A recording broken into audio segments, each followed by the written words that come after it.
Alright, welcome to this Jing Wei guide. Today I'm going to go over how to play the god, mainly just as a beginner's guide.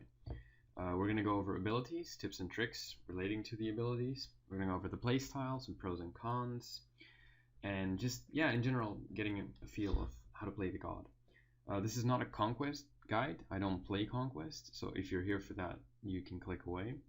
But I do think that a god guide like this will apply to pretty much any game mode because it doesn't specifically go over any other game mode. Jing Wei isn't a top tier hunter. She's got two aspects, which is a weak early and a strong late game. But she's a really safe god. But yeah, we'll get onto that later. Alright, we're going to go over abilities first. I'll read them out and then I'm going to give my opinion on them. Or, well, I guess just stuff I learned from it. So her passive is called Rapid Reincarnation. When exiting the fountain, Jing Wei prepares for takeoff and then ascends into the sky, allowing her to fly over obstacles at an increased speed with CC immunity. Jing Wei can decline the fly by using the cancel key on her way out of the fountain. The duration is 4 seconds. So a couple of things about this. First of all, she gets CC immunity, not damage immunity, which it's not really that useful, but just so you know. It can be used in enemy fountains, which is something that is nice to know. If you are near an enemy fountain, you just gotta kill and you have to get out real quick.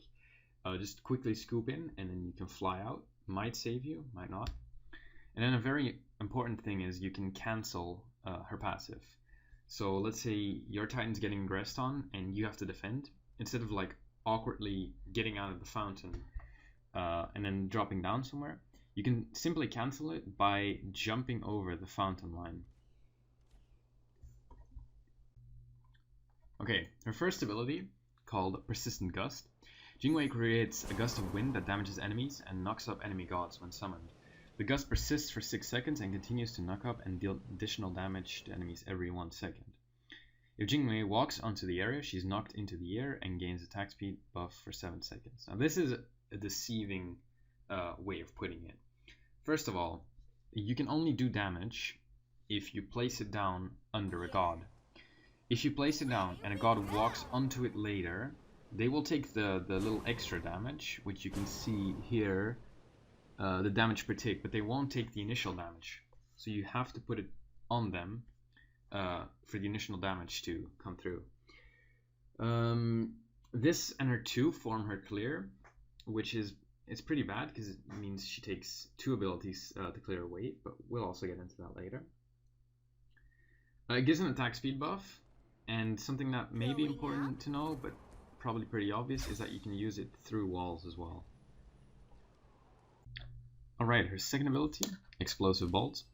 Jing Wei loads her crossbow with explosive bolts that augment her next 3 basic attacks. These attacks are wider, have increased critical chance, and deal area effect damage. So basically, kind of a steroid, not really a steroid.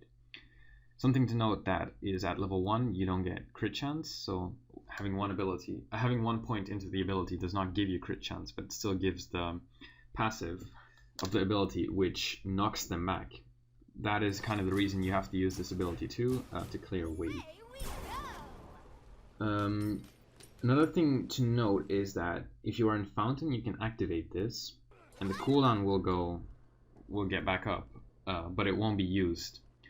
So what you can do is you can use your ability, go to lane, fire 3 shots, and by that time you can cast the ability again, which means you can basically get 6 of these instead of just 3 if you use it beforehand. The really nice thing about this is that it gives a wider area of effect for basic attacks, which means you have to aim less basically. So it's an ADC that requires less ADCing.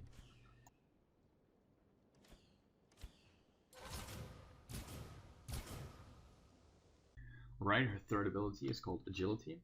Jing Wei dashes straight forward. She may use this ability while knocked up into the air for a longer range dash. She also gains a 4-second increase to physical damage and movement speed upon using Agility. The effect of this buff is increased if Agility is used from the air. So this basically means Jing Wei can be knocked up by any other enemy god or by using her own her own first ability, sorry. And she'll be able to basically fly further but also avoid the knock-up effect. So if a Hercules uses his 2 on you, you can just dash out of it. You don't have to get beat for that, which is really nice.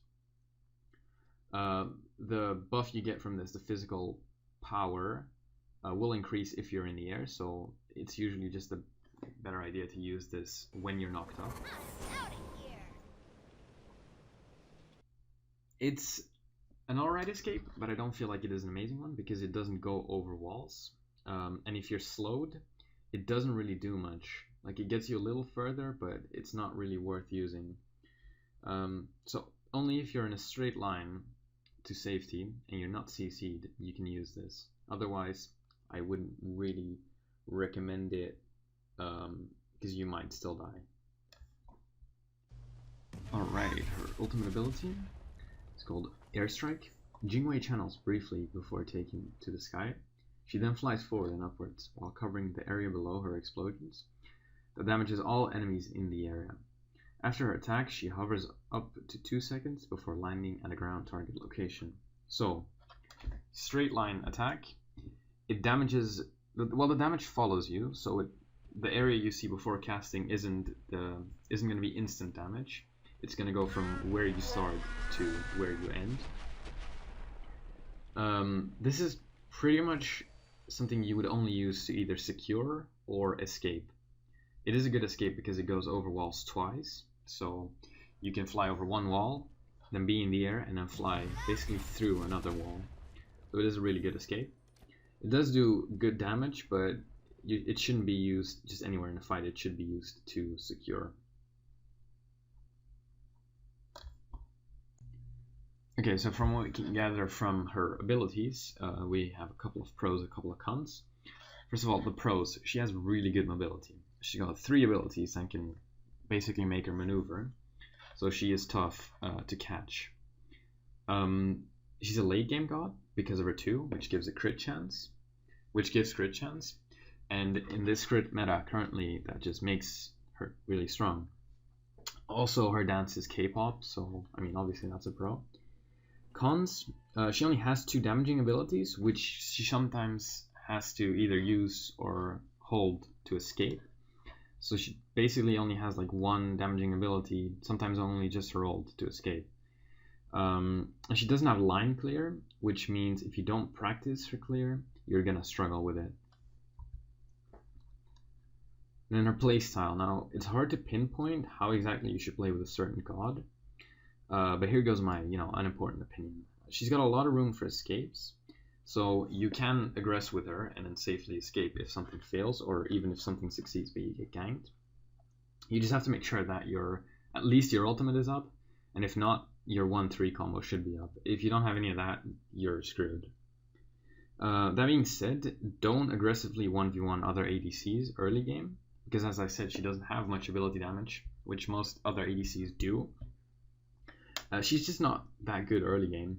Late game, she does have a lot of damage over a lot of ADCs because of her 2, because of the crit, and the mobility also makes her shine in that aspect.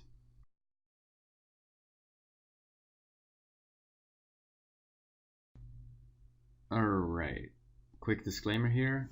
Builds are not universal, every game is different. But if you really want a set build, this is probably what you should go for. So I would recommend a crit build, which you can see on the left. You'd start Hunter's Blessing, then Devil's Gauntlets, then Boots. You can switch Devil's Gauntlets or Boots around if you want to get Boots first before you stack, that's up to you. Audacious Bow, Rage, Executioner. Again, Rage and Executioner can be switched around depending on which one you think you would need. And then you would sell Hunter's Blessing for Assai and sell Boots for either Wind Demon or Fail Not. For an attack speed or pen build, which you can only use, or which I would recommend using if the enemy counters crit, so Kuzumbo for example, Hunter's Blessing, Devourer's Gauntlets, Boots, Audacious Bow, Executioner, Kins. Again, Boots and Devos can be switched around. And then you get Assai instead of Hunter's Blessing and Titan's Bane instead of Boots. Mess around with this, try it out, but this is the build I would recommend going for. 2 things that you should note: if you're playing against a healing god, you might want to get Toxic Blade. instead of double lifesteal is probably what I would recommend. So instead of getting Assai, get your anti-heal. And if you're getting pounded, like absolutely destroyed, you might want to get defense instead of Assay. But that's completely up to you as well.